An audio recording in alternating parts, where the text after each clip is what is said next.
One of the things that I learned at an early age as I was growing up is this: garbage in, garbage out. And this was brought about when I would see our small young children growing up, and whatever they would consume, that is exactly what they would bring out as tool. I remember when I was very bit younger and my sister's child was under my watch, and we went into the shamba somewhere and she ate some soil, and I don't know, today's children never enjoy that. And when she was bringing out the stool, it was full of soil. And the mother automatically knew, even without me telling them, that we had already gone to the shamba, even though it was against the rule to go to the shamba on ourselves. And the question that I want to ask you today is this: what have you been consuming?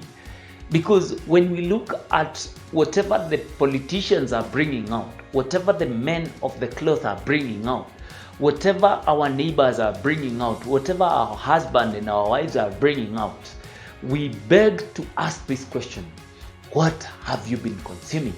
What does the Bible have to say about it? We'll get to see this after the introduction.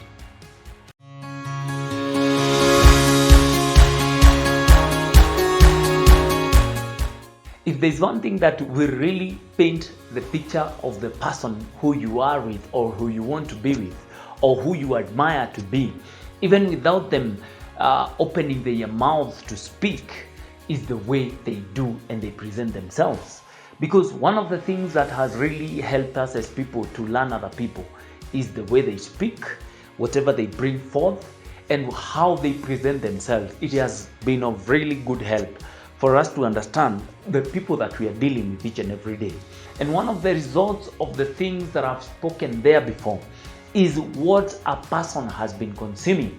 It is in the book of Proverbs chapter 23 and from verse 7, and I'll read it. It says, "For as he thinks in his heart, so is he.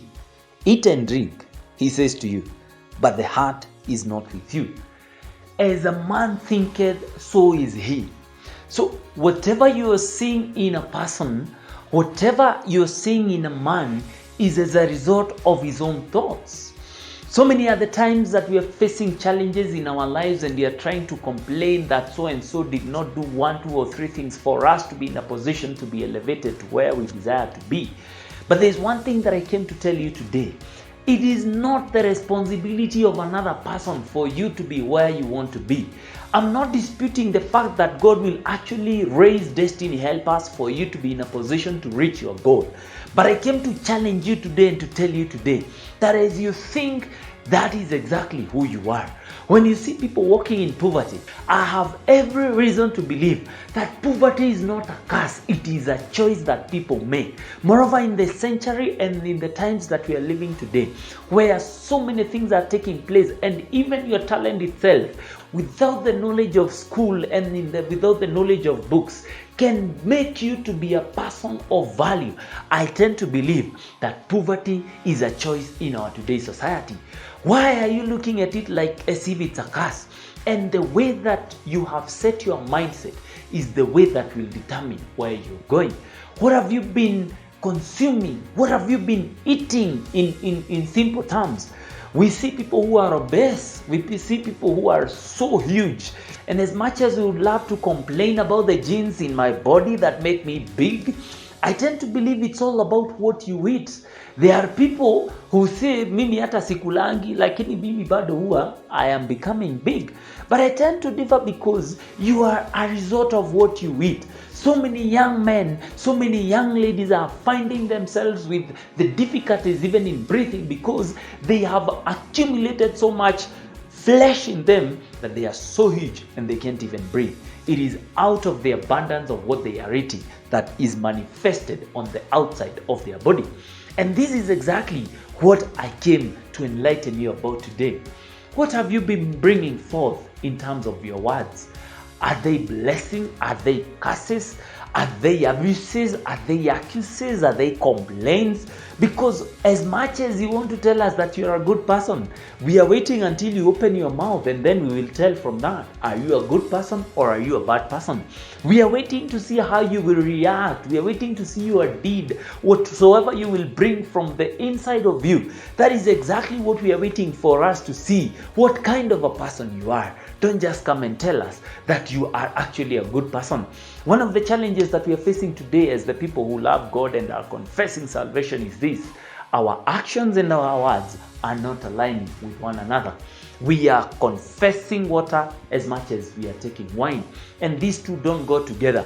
There's this reggae song, I don't remember who is sang the song, and it says, can you practice what you preach? Can you practice what you preach? Because at the end of the day, I don't need you to tell me you're a good person. I need to see your deeds. I need to see your actions.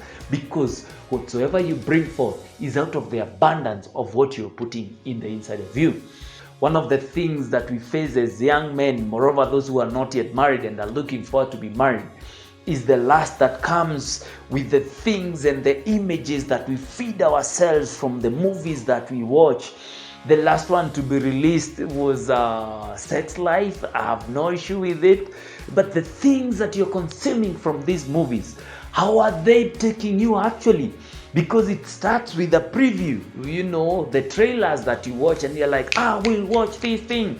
And then the release comes, and as much as you saw the preview, you get into the place whereby you are now actually creating time for you to feed yourself with negative things. And when you're watching that movie, every part of you is hot. I know you know what I mean. But at the end of the day, whatever you're consuming from the outside and you're getting in the inside of you will define who you are, will make you who you are, either a good person or a bad person. And all that is out of whatever we are consuming.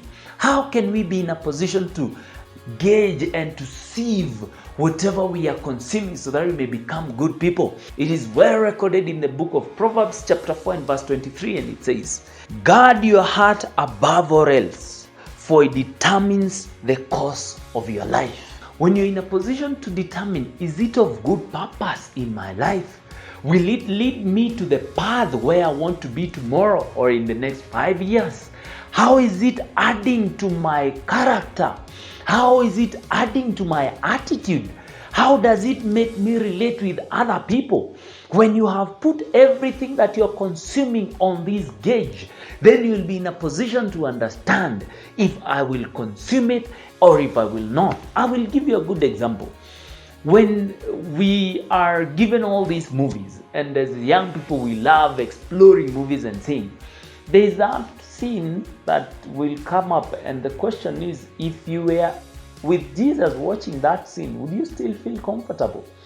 You see, there are these soap operas that come in our TV channels each and every day in the course of the week, and you're watching there with your parents, with your grandparents, and you're telling each other how it goes, and then this kissing scene comes. What is the reaction? And I want to tell you, if the reaction with your parents and with your grandparents is not comfortable, why are you consuming it? Because at the end of it, it is not making you good. It is arousing things in you. And as we read in our previous chapters, and we became aware that do not awaken love until it so desires. It is not adding unto you. It is removing from you whatever God has placed in your heart. So the challenge that I came to challenge you today is this: gauge, and you can only gauge what you're consuming through the Word of God, because He's the only person who will never allow anything to happen in your life with bad intents. When the devil brings things in your way, it is because he wants you to go off target, he wants you to miss the mark, and he wants to laugh at you at the end, and at the end of it all, you miss what God has called you to achieve here in this life. And each and every day, I would request that through the Word of God, gauge whatever you're consuming. The question that I want to ask you again is this: what are you consuming? And as I always say, this is the channel that will challenge your character. This is the channel that will challenge your morals. This is the channel that will challenge your well-being. Continue sharing, subscribe if you've not subscribed, and become ambassador of this channel, the Faith Crusaders, where we make everyone better and we reveal Christ-like attitudes of awakening. God bless you and see you in our next show.